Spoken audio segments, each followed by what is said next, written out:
What's up, everybody, and welcome to ITG Daily, the show that brings you the hottest in gaming news. I'm Drew Bosley. You can find me on Twitter at ArtisticGamer28, and that's the one, the only. It is Scott Savage. You can find him on Twitter at Savage. Scott, what's going on, man? Happy Monday. Yeah, I don't feel a case of the Mondays this weekend because I'm back on Dishonored. We talked about that a little bit last night. I'm playing through that the HD remaster, and it's just as good as I remember. That's awesome, dude. I gotta get back to Dishonored 2. That's one of the ones I didn't quite finish up. That I was me too. A good chunk through it, and I just fell off to the side to do other things. But dude, everybody can be joining us live right now over on twitch.tv/theofficialitg, as well as YouTube at Inside the Game Official. You can't join us live, hit us up later. InsideTheGame.ca, podcast services and TV stream and networks around the globe. PSA, dude, we'll be streaming Horizon Forbidden West February 17th at 1 p.m. Eastern over on ESTV and the ESTV Plus app. You can swing by, check us out, and you might have a chance to win a copy of the game. I can't wait to talk about it. Just a little less than 2 weeks out now. I believe that's a Thursday coming up. It is close. Yeah, absolutely. Dude, coming up on today's show, Naughty Dog is currently working on 3 games. We'll get into that. We know 2 already, but what's the third? Google deprioritizes Stadia. Oh boy, here we go. And Dying Light 2 is breaking records and fixing bugs. Scott, let's get going. What's happening here with Naughty Dog? Heard a little bit of that one. Yep, absolutely. Neil Druckmann teases that Naughty Dog is working on 3 games. Comes from George Foster over at The Gamer. Recently, Naughty Dog has started advertising several jobs at the studio, implying that development is ramping up on whatever it's working on. According to the recent tweet from Neil Druckmann, Naughty Dog is actually working on 3 different titles at once. First of all, we already know, Scott. We already know they're working on The Last of Us Factions, their multiplayer edition for The Last of Us Part 2, right? We're waiting for that sequel. Never came out when the game actually released, which was too bad. It is what it is. We played an incredible story. But it's been quite some time on now, though. I'm surprised they haven't come out with yeah, that's just it, not right? much was known on it at all for a long time. No, it's been going there for so long. We've been kind of waiting to see what is next here for the addition of this multiplayer component, because it was a beloved thing when Last of Us 1 launched. It was so cool and so unique. It had this like little mini team battle royale-esque kind of aspect to it that I think they can bring into the next edition here. And it kind of makes me question when Jim Ryan was talking about, a games of service. Can they do that here with Factions, this multiplayer component, and keep us alive? How do they make this different and lasting for like years to come? I think is the biggest thing. How will they make it stick around, or will they lose an audience? They'll have obviously a huge audience at launch when it comes out, because dude, I can't wait to get into this multiplayer. But how long does this keep around? Because we'll talk about Halo here shortly in a bit too, because right now they're struggling.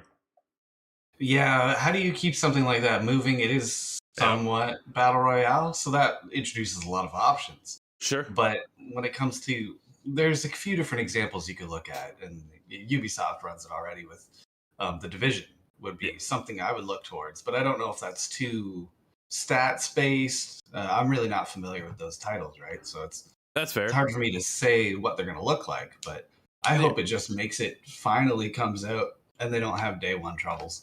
Well, yeah, that's a big concern, right? So obviously we know that's one of the things they're working on. Neil Druckmann took to Twitter to say, quote, "Come help us work on," end quote, and used 3 emojis to cover up the titles. They had 3 titles all covered up by emojis. Although it could just be a joke, it seems to be saying that the team has 3 different games in the works. It's not too difficult to guess what the first 2 projects are. It's well known. Naughty Dog is working on a sequel to Factions. Absolutely. The multiplayer mode found in The Last of Us. The project that has been in the works for a while, implying that grown in size since Part 2's launch, and will likely be completely separate. The thing is, for me, will we see it soon? I want something soon. I'm hoping we get it like sooner than later, man. Jeez. Yeah. Otherwise, do you package it with The Last of Us 2? I mean, 3. Well, here's the thing. Do you announce it on the day that you release the Last of Us remaster? Right? Because that's what's coming out. Yeah, that's what's coming next, is that they're also working on the remastered of The Last of Us. We already know that. So there's 2 projects right there, right? We're already done. That's it. Finished. We already know what's coming. Those 2. The other thing is, what's next? Do they go back into Uncharted? Do we see a 5th game in that life cycle? Or are we finished with Uncharted? Kind of makes you wonder, though, when they just brought Legacy of Thieves Collection over. So are they getting people ramped up for another Uncharted experience, or are they moving on to The Last of Us Part 3?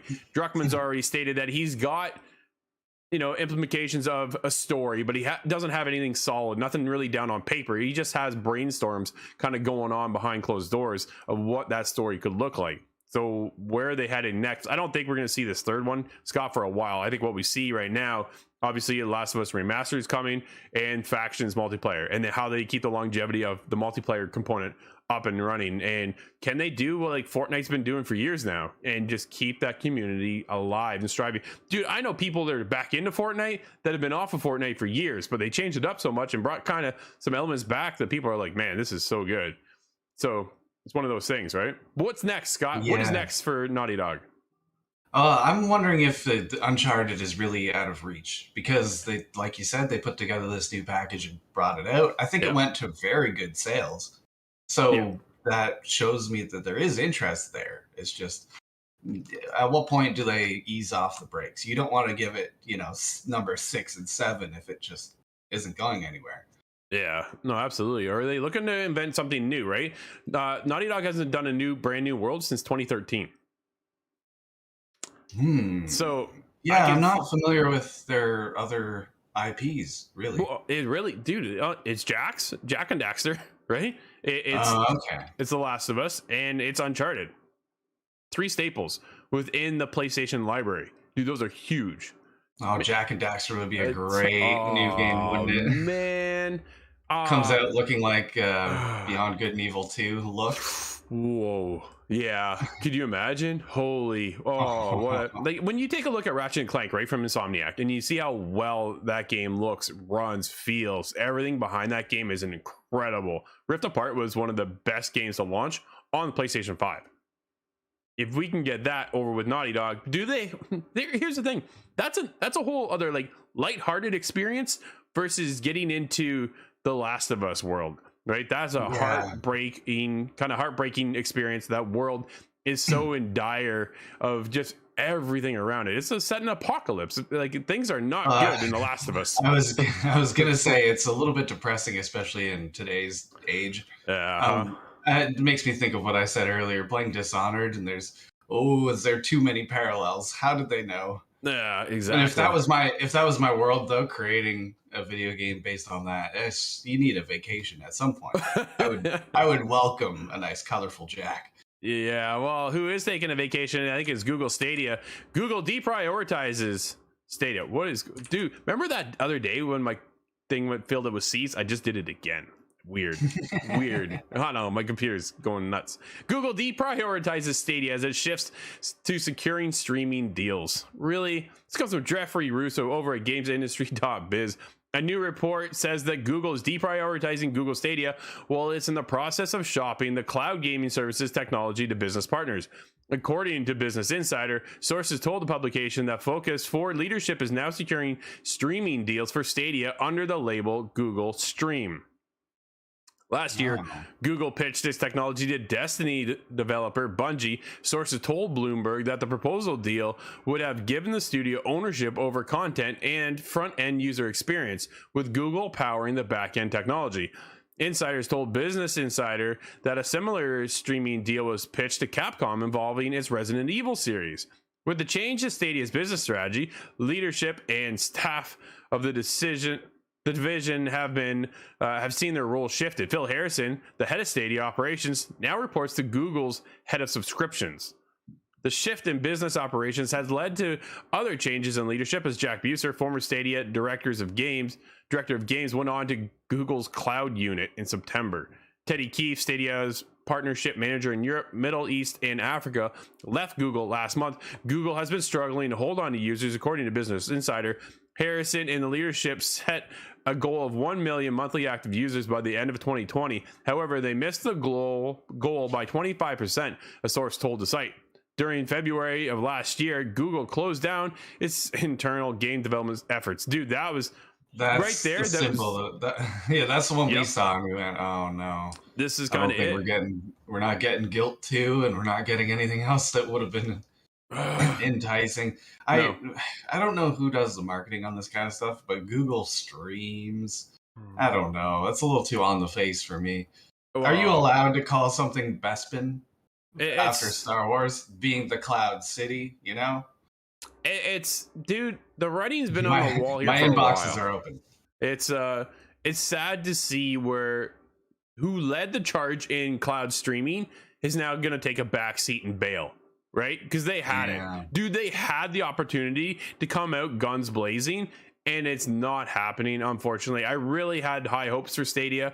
And dude, we just played on Stadia not too long ago. I was playing Stadia for one of our Let's Plays. Like, it's just, Mhm. dude, the technology behind this thing and the ease of use is incredible. I'm definitely worried moving forward with Stadia. Jack Buser just left. Like, he's in a whole other department. Phil Harrison now is a whole other division as well. Like, what's that mean for Stadia? If Google Stadia needs to, like, they need to figure out what their message is now to the fans and why we shouldn't be worried of what this platform now stands for, because we're very, very concerned. Dude, I'm a huge Stadia supporter. A good buddy of mine, John Scars, he's a massive supporter to the fact that he actually has a Stadia tattoo on him. Now my worry is Oh, wow. that tattoo is not going to have a Uh, memorable experience anymore, because where's this company lie with their platform? Because Google's known for shutting down, opportunities and things that they brought to the light, and then all of a sudden just kind of washed it aside. And I wouldn't be surprised, dude, by next year we're talking about how Stadia is closing down completely because they lost Jade Raymond, because they closed down their first party division. Why would you do that? yeah, no, it's stuff that boggles the mind really from the outside, and it Oh seems man. like they began with trying to gather support from different developers, and I think Yep. that was mildly successful. I don't think it got them to where they wanted to be, so now Sure. they're reversing course. They will be the support offering to other developers, which I understand there's some sort of growth. You have to do something with it, but I'm not sure that I see the vision on I, this one. And I, what happens to all those Stadia subscribers? Are yep. we just left in the balance? Is it gonna just transfer into something new? I don't know, right? I think we're all left right now with a lot of questions going on with what's happening with Google Stadia. I'm hoping to get some insider knowledge as to what's going on. There's a few people I can talk to, but I haven't heard back. So we'll see what the future lies, right? I talked to Jack Buser. Dude was pumped. Like, he was so enthused about where Stadia was going. And now to Mm. sit back to see where it's kind of landed, I'm really worried for the future of Google Stadia. And when I thought, as a leading development company for such a unique platform, getting into the streaming, getting ahead of the curve, right? They're out there before everybody else practically with this idea of all you do is you turn it on, you take it on the go, you can go wherever, you got a good connection, boom, you're done, right? Dude, it was so simple. It's still very simple. It's just, what is the future now hold when they've been reaching out to Capcom, who probably turned them down. We know Bungie turned them down because they're now a part of PlayStation. Like, there's so many things going. I don't know what the future looks like. Well, this is what I'm For wondering. this. I have one out there concept, and I mentioned it once before, but I want to say it again in case it does come true. What if Spartacus has something to do with Stadia? Well, Maybe one is changing into the other. Maybe they're both the same thing. I don't know. I'm just completely right off the top of my head, but no, absolutely. that would save what's going on. Maybe, right? I question that too. ITG Parker joins us over on Twitch and says it's dead in the water. Dude, I kind of agree with you. Yeah, why would anyone use Stadia over xCloud? Maybe you're not part of the Xbox family, I think, is one option, right? Maybe you're a PlayStation fan and you want to be able to play games on the go, you get Stadia. That's one option right there. But if you have Xbox, xCloud is a pretty good opportunity. If you have Ultimate Game Pass, dude, you're in. You already have it, right? Like, it's that simple. Pick up and go. My kids are on the TV. I still want to play Xbox. I grab my iPad, I grab my phone, and I tap into all my games, Scott, that I already have on Xbox. The iPad's the best way to do it. That's gotta be the best way. No, it is. It is fantastic. I gotta be honest. But there's still some hiccups with cloud streaming as a whole, and so a little bit of stuttering, maybe downgrading graphics here or there. But Stadia really had all that ironed out, and they are leading the charge. So for now, dude, I'm really starting to worry about where Stadia lies. What people are not worried about, well, maybe they are, is Dying Light 2 Steam peak concurrent smashes original games record. Dude, Dying Light 2 is hitting huge numbers over on Stadia or on Steam. This comes from Stephanie over at VG247. According to the figures over on Steam BD, all-time peak of Dying Light on Steam was 45,876, released in 2015. The game is still being played on Steam right now by 29,813 folks. As of the press time, there are, you ready, Scott?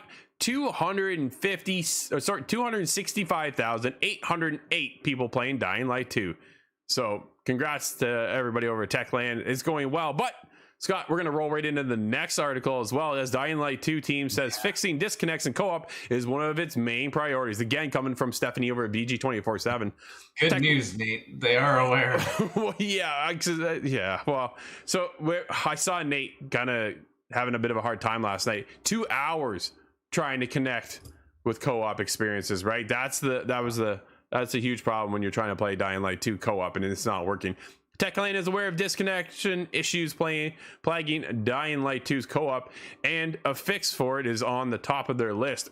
According to the studio, it is working on problems with redeeming awards, codes, and other in-game content, including Twitch drops from Techland GG. There seems to be other issues with the game though, and we expect Techland will also address those in time. Looking through the Dying Light subreddit, players are noting problems with audio bugs on PC, and there are some bugs causing issues with progressing through the story.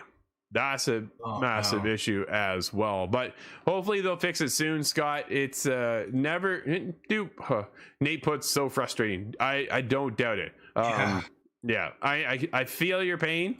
I've been there. Honestly, at this point, I think we've all been there. Dude, there's not one game that ever launches perfect anymore, does it? No, it doesn't seem like it. I think actually Halo may have been the one, but they cut out the co-op. They cut out before to make it work. So it's and the multiplayer was already dropped ahead of time. So you know what? Maybe they figured out how to release a game in chunks. They just drop it in chunks. But hopefully they'll get the co-op experience figured out soon, and we'll hear more from Nate on how that game runs. And from what I hear, he's enjoying it, but there's definitely a couple of concerns. Dude, let's move on to the Steam Deck is big, like really, really big. This comes from Wesley LeBlanc over at Game Informer. Play your Steam games on the go in a Switch-like fashion, but many were confused at the actual layout of the device. Its buttons seem to be running off the edge, the analog sticks are quite high, and not offset like they are on the Switch, and two other very large touchpads. The touchpads, for me, have never really been a function I've liked, I'm going to be honest. Those things are I'm very curious to see how that's going to work, what it's for. Is it just the mouse? But then why is there two of them? So yep. No, absolutely. Man, my computer today is just going crazy. I got to figure out this thing. Yeah. It comes in waves. But yeah, man, 1 minute works. The next minute, I got that seed going across my screen again. With excitement continuing ramping up on the device, Valve announced last week that the Steam Deck would launch on February 25th. For those who pre-ordered the first wave, of course, that release date is close, and it seems some people have already got it in their hands. So that device is out there, but it's chunky, and it's a big component of it's bigger than the Switch. So if you already have a Switch, kind of compare it to that, man. Looking at it compared to the Switch is kind of funny, but it makes me think Game Gear. Again, that Game Gear was just unwieldy back in the day, but it feels like, looking at all the images I've seen, it's about Game Gear size. I think that's almost the biggest point of curiosity for me now at this point is how big is this thing and how does it work? I'm curious to see everybody's reviews. I held back on getting it because when it first kind of came to light of what's going on, I really thought I was going to tap in my entire library of Steam. I was like, wow, like that is massive to be able to do that, right? If I could take all my Steam games on the go, not all of them would work probably the way I'd like them to. But there are certain games I definitely want to download and take. That's the thing too. You're not streaming it. You're downloading to a memory card or to the I almost called it the Switch, to the Steam Deck, and then from there moving on. But it's the ability to take such a vast library. Like, dude, how long have we been playing on Steam? Like, our library is massive, right? And I know others are even bigger than mine. And the ability to take some of that on the go, because right now, dude, we sit here all day practically in front of the computer. Last thing I want to do at night is be back down here to play another game. I want to be on my couch so I can take my Steam library with me. That gives me the ability to do that. But I'm definitely waiting to hear on other people's take on the device before I go out and purchase this one. We'll see. Are you getting one, Scott? I am very curious, but I won't be in the first wave. Yeah, I don't have the ability to do it right now. But the attraction to it is growing as I'm approaching 30. I know I like to complain about that a lot, but this chair, man, I get chair fatigue. Yeah, no, absolutely, right. You want to move on to something else, be somewhere else in front of that TV. I'd much rather be horizontal playing games now. Dude, after a strong debut, the long-awaited Halo Infinite game now appears to be struggling to retain players. Comes from Ben Gilbert over at Business Insider. It's been just shy of 2 months since Microsoft's highly anticipated Halo Infinite launched on December 8th. What Microsoft called the biggest launch in Halo franchise history. That's because as of January 25th, Halo Infinite touted a huge new player record. Over 20 million people have played it so far, the company said. But on Steam, the world's largest video game platform, daily player statistics paint a much less rosy picture of the game's reception. The game's player numbers average a daily high of 30,000 concurrent players on Steam. Scott, is that something that worries you at all? Because when it comes to Halo, I often think of Xbox. Yeah, I would normally just consider Xbox. I didn't even think to kind of look at Steam for how to gauge the response for this one, just because it's Xbox first party. So exactly, I don't know if that's really indicative of the size of the player base as a whole, but I can report from my own experience. 3 weeks in, I've already beat the campaign. I've played a lot of that, and then now I'm on multiplayer. Well, multiplayer has its issues. I'm in and then I'm out. So I can kind of explain away some of those numbers dropping, but to see it happen in, well, presumably a very large degree. Do we have numbers for how many people are online now?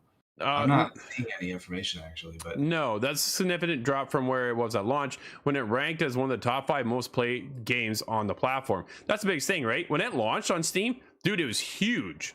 People are all over it. But again, it's 20 million people around the world. I'd say 90 to 80% of them are on Xbox. So I think it's you got to take these numbers with a grain of salt.